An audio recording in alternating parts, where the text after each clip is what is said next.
People operations or operations in general really is about getting rid of your own job, right? The best job you could possibly do is for you not to have to exist anymore, because all the processes will essentially do themselves by themselves. But we don't want that, so because we also want jobs. So how do you actually people ops?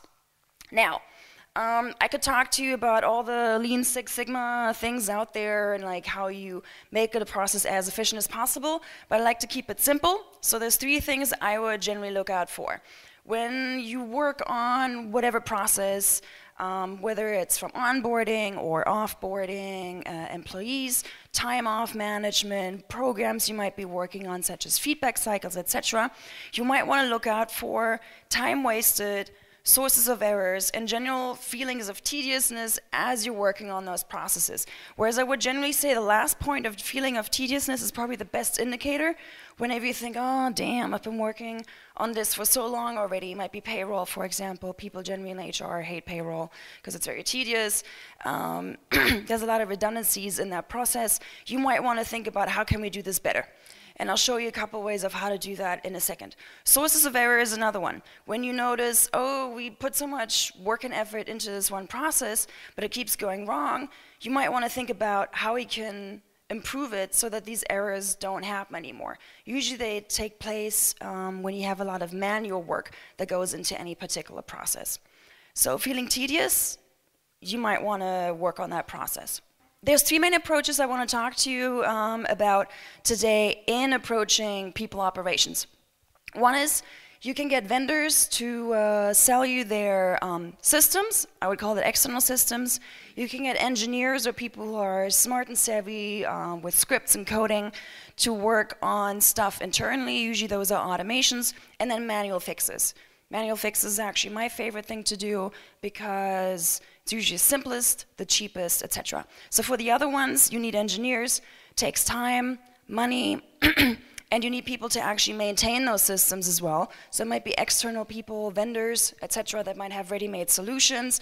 But the problem is that sometimes when you build stuff internally, people leave, you don't know how to fix anymore because you're not a coder yourself, etc.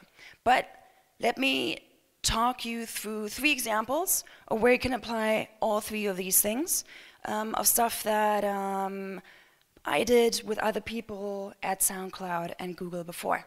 So, anyone sorry, here ever had a contract? Sure, yes, come on, hand should be going up. There you go, great participation. Employer letters is another thing. All these things are very common for HR, technically very paper heavy, but obviously all these things are usually PDF scanned documents at this point, but they're still tedious. You'll find tons of big multinationals that still to this day type manually information and data into employment contracts. So we have like Joe Schmo joining company ABC, and that guy needs a contract. What do? They take out a contract template, type in his name, last name, job title, salary. What happens? You waste a lot of time, and there's a lot of mistakes that happen. So you get sent back, you have to correct, he's actually getting 100,000, not 10,000 a year, all these things. Now, and what they did at SoundCloud was that they realized, hey, we already have all that information. We have an HR system that already has all that information about that employee in the system. Wouldn't it be great if it just magically flew into the template and we just had to look over it one more time and could send it straight to the employee? And that's what they did. So we got an external engineer to build a script to automate all contracts and employer letters. Saves a lot of time. And not just that, reduces the error rate to such an extent that actually the employee and onboarding experience is massively improved. So you'll see with tons of stuff that you work on people operations, it's not just advantages for you and freeing yourself up to do other things by saving time, but also creating a better employee experience. You just need someone who knows how to code. So this is usually where you go, oh, you might want to hire an engineer into an HR team. Not a standard thing to do, but it happens more and more. And I definitely recommend you consider that in your organizations too. All right, on-call. Who knows what on-call is? Few hands? Okay, a few. Engineers, what do?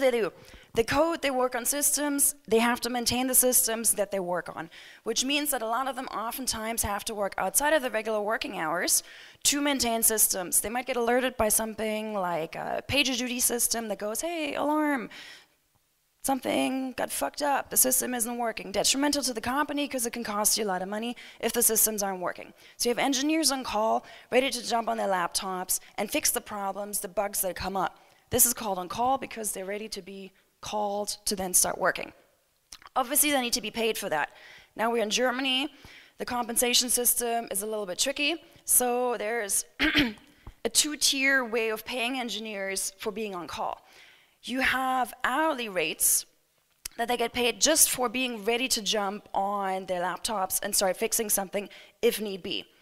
And that rate also varies by the time of the day as well as the day during the week and whether it's a public holiday or not. So you have to take that into account when you want to pay them. And second, once they actually start working, what you have to do is pay them a percentage of their hourly rate because that's German law. Makes sense as well because they're actually working now, so you better be paying them the actual salary rather than a much reduced fixed rate. And that also depends on the day of the hour of the day and the day of the week. So computing how much you're supposed to pay an engineer that's on call in your monthly payroll is incredibly tedious, especially at Soundcloud where you have something like 70 to 90 engineers being on call and about 23 systems that need to be taken care of. So that used to be done manually. You would get 23 sheets for all the different systems that tells you this guy was on call then and then another time then and this is how long he worked on it, etc. Gets incredibly tedious, it's incredibly error prone. So what we did was, again, we used the data that we already had in our HR system, which is the base salary that everyone was paid to calculate the hourly rate. We got an engineer to then build us a tool. So we got this snazzy tool that we called the Engineering On-Call Tracking Tool, sexy name, I know, that would then automatically pull that information of their salary as well as the on-call that they had done, put it all together, and spit out a number each month of how much each employee should be paid out in terms of on-call. Saved us hours and numerous headaches. The cool thing was also that now engineers were able to use the tool themselves, look at how much on-call they were doing, how much they were paid out, obviously only for their own data, and were able to add additional hours that they may have been working on top of that. Now, again, tools, coding, great stuff. On to the consolidation part, my favorite part. So it got to a point where tons of engineers are on call. They're all tired and exhausted. Well, obviously not all of them. Some love that stuff as well. But imagine having to be on call pretty much, let's say, half of the month because there's 23 systems that need to be taken care of. And sometimes there's only 2 engineers looking after one particular system to make sure it keeps running. You'll be on call for half of the month. Not fun if you're trying to have fun at Berghain on the weekend. If you constantly have to have your laptop with you, it doesn't quite work that well. So engineers came up with the idea, can we make this a bit more efficient, effective? So what we did was then a manual trick. You took the 23 schedules for all the 23 on-call schedules that you had, or like the 23 systems that needed to be maintained, and consolidated them. So we were left with about 7. You consolidated them based on the similarities.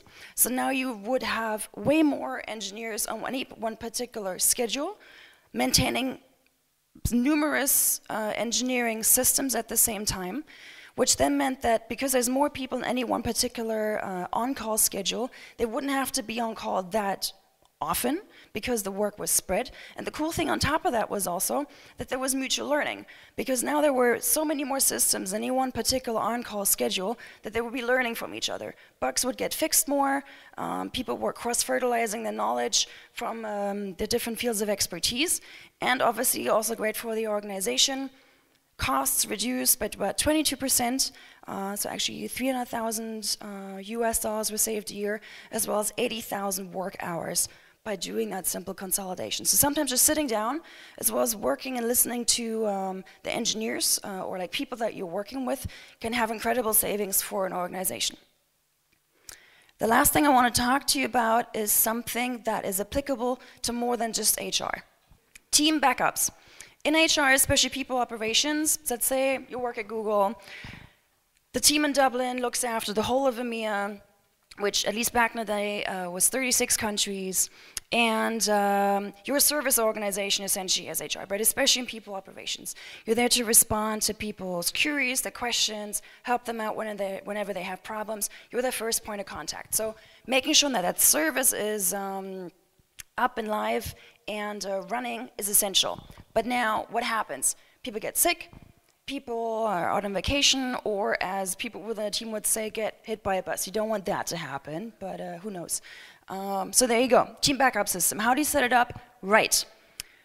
Let's say you have these 4 people in your team. These are abbreviations for countries, by the way. If anyone's interested, AT stands for Austria. I didn't know that for a long time. And let's say these people look after these respective countries in terms of supporting employees from those locations. And then usually what happens is person 2 goes, oh hey, I'll be a backup for person 1. And then person 1 goes, big mistake, oh, I'll be backup for you, right? Because we already know each other. There's already a synergy here, so let's just be each other's backups. Great. No, that's not what you want to do. Because what happens? First guy is out sick. Okay, second guy takes on France and Spain. Still 100% of the operations are running, which is great. This guy might start sweating a little bit more than smiling at this point because he has double the workload than he had before. These 2 don't give a shit, right? Because nothing happened, they're not affected. But what happens then? In the odd occasion, but it can happen, this guy is out too. Again, these 2 are smiling and laughing. But what happens now is that 50% of your operations is down. Not good. That's not what you want. So instead, what you should do in terms of any backup system that you're working with, sorry, I'm breaking your stuff, is spread out your backup system. As in most things, whether it's investing or anything else, diversifying, spreading, mitigates risk, and it's the same here. So what you want to do instead is something like this. I'll move over here so I can show it better. Let's just say like these things down here are actually the backups that people have. So let's say France is then being backed up by this guy, but Spain, not the same guy, but the next one after, same. Britain, backed up by this guy, but then Ireland, the next one. You get the gist, right? So you don't just have one particular person back up one whole person by themselves. That means what? This guy is sick, France, taken care of, Spain, taken care of. Again, as before, 100% of your operations are running, but then also this guy isn't exhausted because this guy is taking up the other half of what would otherwise not be taken care of. And now if this guy is sick, makes sense, I'm sure you guys see where I'm going with this. This guy is now out sick as well. Great Britain is taken care of, and Ireland too. The only thing that's down is France. So rather than having 50% of your operations being down, it's only 12.5.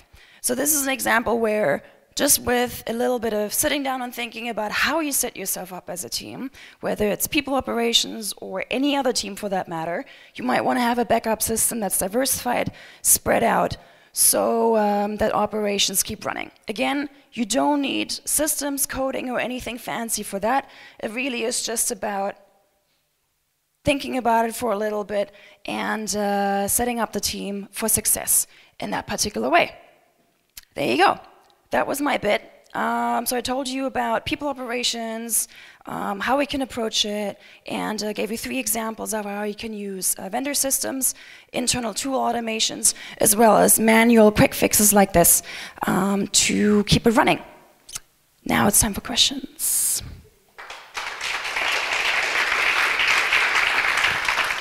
Hi, so I was just wondering, the Oncall Engineering solution, was that proprietary, or could you actually tell us which solution you used, which company it was? So actually it wasn't a company, it was a freelance engineer who is self-employed, does his own thing. Can you hear me? Or? Yeah. All right. And he just built a tool for us. So I'm sure or assume there's vendors out there that would sell something like that to organizations. We couldn't find one and actually had him build something from scratch. So just to let you know, it wasn't cheap, but it was worth the investment in the long run, right? Sorry to disappoint, there's not a particular company behind it. Okay, thank you. I have a question actually. So, would you have a recommendation for early stage team? Like, when do you start thinking about people operation, and how would you set it up, and who's responsible? I mean, it's probably co-founder's responsibility for a while, but sure. Does that change? Well, so it really depends on the team itself. What I would always say is the earlier you start thinking about effectiveness and efficiency in your team, as I'm sure you would in any other area of your business, the better.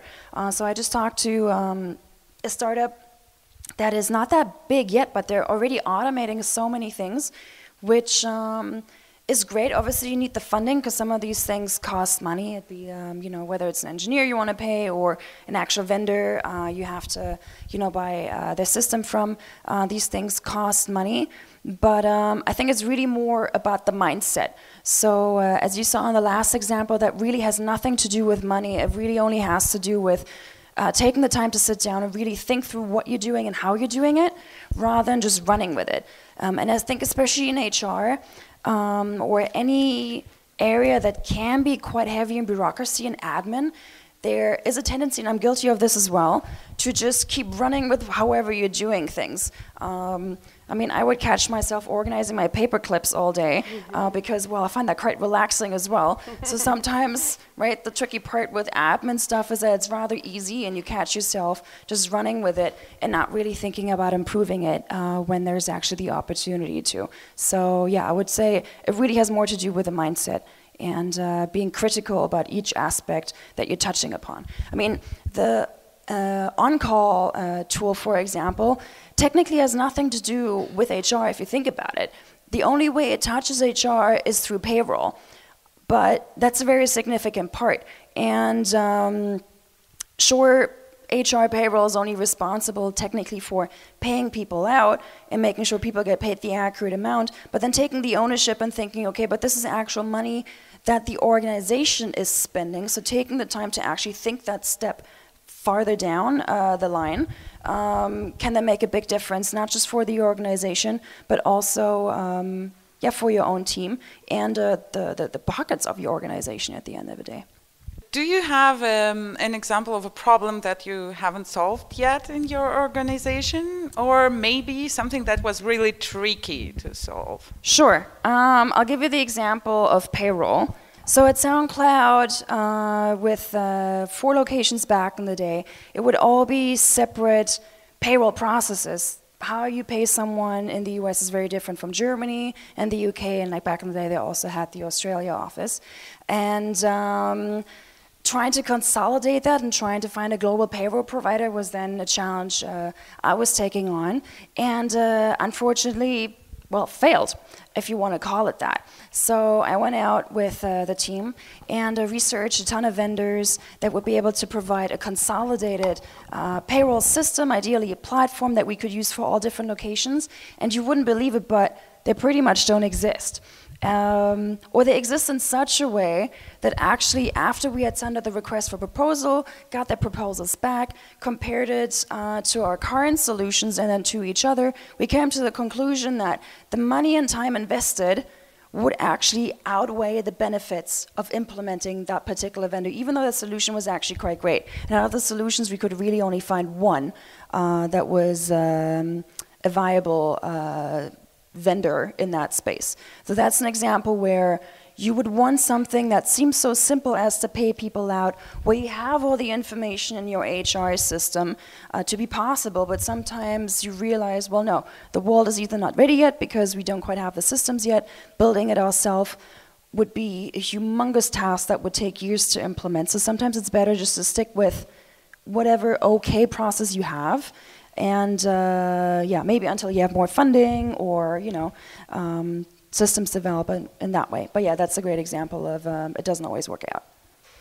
Can you shed some light on how you involve employees in making people operations at least more efficient? I don't know if it's more effective, but one idea would be like digital self-servicing tools, etc. So that would be great to hear. Yep, sure. So one way to tie it back to what I was talking about earlier would be employer letters, for example. So again, great point you're actually bringing up there, because with the mindset of lean management and all these things, it's crucial in an organization or a part of the organization, such as HR, to really focus on not spoon-feeding everything to the organization, because that's usually where a lot of the work and time wasted accumulates. I mean, it's understandable as an employee, the more you do for me, the better, but it creates a lot of redundancies and inefficiencies in the process. So with employer letters, for example, what the team developed, again, with an engineer, a coder, was to set up on the internet a site where they could request their own employer letters. Hey, I want a letter confirming my salary, or just the fact that I'm employed here, in German or in English. And it needs to be a scanned signature or actually a wet signature, and set up a self-service, I guess, gateway in that way. So yeah, that would be an example. And in general, as you said, it is crucial to involve them, not just because you want to have the work allocated in the right source, so have it rather be with the employee who actually wants to get stuff done for themselves, usually, which is great, rather than taking on more and more work for yourself as the HR department. It doesn't mean you're providing them with a worse service. Oftentimes people actually prefer being able to find the stuff themselves, but enabling them is crucial. Cool. Well, thanks a lot, Marie. That was really cool to get an insight into what you do.